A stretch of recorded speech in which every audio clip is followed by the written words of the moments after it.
So number 1, first derivative. Try natin ito ubusin. Try langs number 1.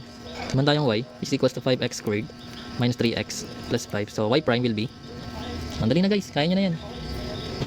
Basic lang kasi may mag-stem daw eh. Tagal nyo kasi. Mahala kayo. Hindi ako marunong mag-DE. Kay Engineer X sana ako nandito kasi baka busy rin eh. So magkakaroon tayo ng, hindi ko alam mo, magiging 10x minus 3. So ito yung magiging sagot natin. So kung naalala nyo yung mga rules kanina lang, so ganun yung gagawin. Wala nang 5 kasi constant. Wala, ano boses. So constant 0. So magkakaroon tayo ng 1 times negative 3 is negative 3. Then number 2, ito mahaba. Ber, sinong masipag magsulat? Sinong masipag mag-type? Sinong masipag mag-type? Oh, sige. Constant. Mortal sin. Sabi ng teacher namin. Katamad eh. Katamad eh. Sorry. Sabi ng teacher namin. Katamad eh. Katamad eh. Sorry. Pascal hindi. So magkakaiba sila ng exponent. Wala ka naman i-combine. So ako na lang. Ay may nagsagot oh. Sipag ah. So y prime. So 30 times 4 is 120x. Then bawasan natin yung exponent. Magiging 3 na lang. Negative 70 times 3 is negative 21. 0. Then x magiging squared na lang. 15 times 2 is 30. Bawasan natin yung exponent. Magiging x na lang. Negative 10 times 1 is negative 10. So magiging wala na yung variable. Then constant is 0. So ito na magiging answer natin. So ano ginagawa? Next. Number 3. Dami. Wala kayo. Basta naintindihan nyo. Kaya tayo dun. So 2x cubed minus 4x squared minus 3x. Then 12x squared minus 7. So pwede ba siya ano? I-derive na dito pa lang? O kailangan muna expand? Parehas lang ba yun? Check natin kung parehas lang. Expand muna. Expand daw muna. Same lang ba? Try check natin kung parehas. So pag in-expand muna natin, para meron tayong ano, meron tayong tawag dito, compare and contrast. So wag muna natin expand, try natin. So not expanded muna. So try lang natin kung parehas. So ang derivative ng 2x squared is 6x squared, 2x cubed, 6x squared. Then magiging negative 8x na lang to, then minus 3. Then yung 12x squared natin is magiging 24x na lang. Constant to, so mawawala na. Then tsaka natin siya distribute. Kasi times yan eh. So magkaroon ka ng 6x squared times 24x. So 6 times 24, magkaroon tayo ng 4, 2, 12, 144x cubed. Then negative times positive is 8 times 24. Positive is 8 times 24 is 2, 3, 8, 16 plus 2, 3. Huh? 8 times 4, 32, 2, 3. 8, 16 plus 3, 19. Negative 192. Tama ba? Wala kayo. X squared. Then minus 3 times 24 is 12. Magiging 72x. Tingnan kalabasan. So try natin kung expand natin kung parehas. So expand natin yun. Copy ko lang ulit. Para hindi makakalito. Basta tingin ko parehas lang naman. Ay baka magkaiba. Anyways. Ito expanded na to. So multiply lang natin. 2x cubed times 12x squared. So magkakaroon tayo ng 24x raised to 5. So ina-add natin yung exponent ha. Pag nagmumultiply, ina-add yung exponent. Then negative 2x cubed times negative 7. Magkakaroon ka ng negative 14x cubed. Then dito naman, negative times positive is negative. 4 times 12 is 48. X squared times x squared is x raised to 4. And dito naman, negative times negative is positive. Then 4x squared times 7, 28x squared. Then dito naman, negative 3 times positive, magiging negative 3 times 12 is 36. Then x times x squared is x cubed. Then 3x times negative 7 is negative positive 21x. Then dyan natin siya derive. Tama ba? Expand ko. Then yan. Combine like terms muna. So meron tayong 24x raised to 5. So meron tayong 4. I-arrange natin sila para hindi tayo mahirapan.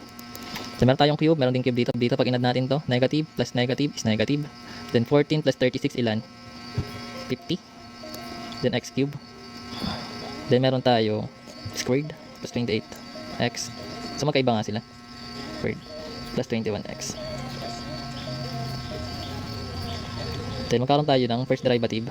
So magkaroon tayo ng 24 times 5. Ilan?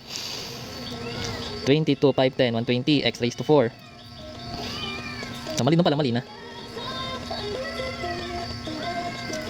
Then saan na tayo? Dito na. Maging minus. So 48 times 4. 2, 3, 16 plus 192. And then x cubed minus 50 times 3 is 15. 150x squared. Then magiging 56x plus 21. So magkaiba sila. So pero ito yung tama. Kailangan mo na expand. So bawal magdirekta. So kailangan i-expand muna. Di, pwede naman siya product rule actually, pero pwede mo siya expand. Yun, buti na sabi mo yung product rule. So gamitan natin ng product rule. Total, dito na tayo eh. So what if gagamitan natin ito ng product rule? Check natin dapat ganito yung sagot. Dami? Takatamot. Di, para papakita ko lang kung ano, kung parehas. So ang dami nanonood, ba't dami nyo nanonood? Nanonood lang, wala kayong ibibigay. Ay. 2x cubed minus 4x squared minus 3x. Wala, nagbigay tuloy si on. Thanks po. 12x squared minus 7. So pag ginamitan natin ito ng product rule, dapat nakakalabas na ito. So takpan natin, sabi, nanonood lang, wala kayong ibibigay. Ay. 2x cubed minus 4x squared minus 3x. Wala, nagbigay tuloy si on. Thanks po. 12x squared minus 7. So pag ginamitan natin ito ng product rule, dapat nakakalabas na ito. So takpan natin, sabi, nadadaya tayo. So product rule. So yung ginagamit kasi namin is U and V. So yung unang term, siya yung magiging U. So let U, ito na lang. Hindi ko na siya i-rewrite, tinatamad tayo eh. Tamang sinusulat. Then ito yung magiging B. Okay. Kung gumagamit kayo ng f of x, g of x, pares lang yun. Uy, nag-send thank you po. Please. So magkaroon tayo ng u prime. So yung derivative na ito, marunong tayo, di ba? So yung derivative ng 2x squared, a cube, minus 4x squared, ang ginagawa, magiging 6x squared. Then ito, magiging minus 8x minus 3. Then for the b prime, derivative na ito is 12x squared is 24x. Then yung constant. Then tsaka natin ipa-plug sa formula ng product rule, which is ub prime plus bu prime. Ubu. Di ba ubo yan? Ubu. Yung mga dulo, may mga prime. Then plug mo lang si u, si ub, si u prime, si b prime, then multiply mo na. So yung u natin, sabi natin is 2x cubed minus 4x squared minus 3x. Then yung b prime natin is 24x. Plus yung b, which is eto, 12x squared minus 7. Then yung u prime natin ang haba. Talagay natin siya nakasya. 6x squared minus 8x minus 3. Yan. Okay? Good eve. Ay, thank you sir. A. Yun. Then proceed tayo. Expand lang. Then 24x times 2x cubed. Magkaroon tayo ng 48x. Then add yung exponent, magiging raised to 4. Then dito naman, negative 4 times 24 ilan? X. Then add yung exponent, magiging raised to 4. Then dito naman, negative 4 times 24 ilan? 4 times 4, 16. 4, 8, 96. X cubed. Kasi dalawa, may isa, 89. I-add yung exponent. Okay, thank you po. Only with Emil. Sorry, thank you po. Then sa kabilang part naman, magkakaroon tayo ng negative 3 times 24. Magkakaroon tayo ng negative 12, 72 x squared. Sundan. Ito nga ba? Then pagkasyahin natin. Plus 12x squared times 6x squared.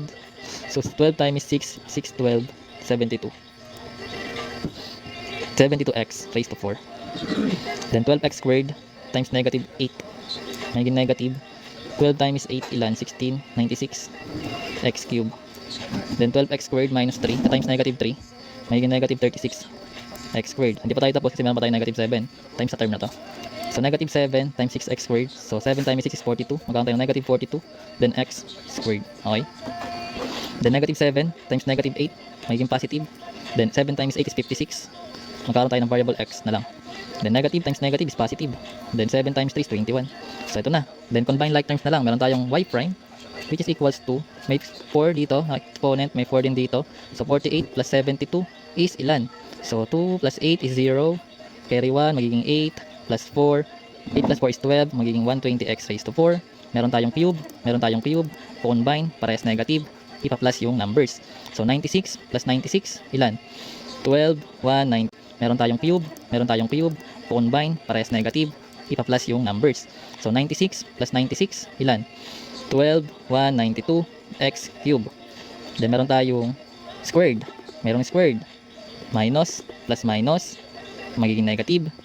Then 72 plus 36 is 108 x squared. Ay, meron pa pala dito. Nakalimutan natin yung sabay. So minus 4x, 42x ko na lang ba? So dagdag ko na lang. So magiging 150 siya. So magiging 150 yun guys, no? Kasi meron pa dito negative 42. Sana gets yun. Kasi negative 42 plus negative 36 plus negative 72, magiging negative 150x squared sila. Then, punta tayo sa 56x. Then, 21. So, tama ba? Sana. Pag tama, mali. Ay, pag tama, hindi mali. Ayun. Solve. Pag product rule, ang mas madali. Pares man mahirap. Kapagod magsulat. Ayun, ginagawa ito, hindi ko mali ito ha.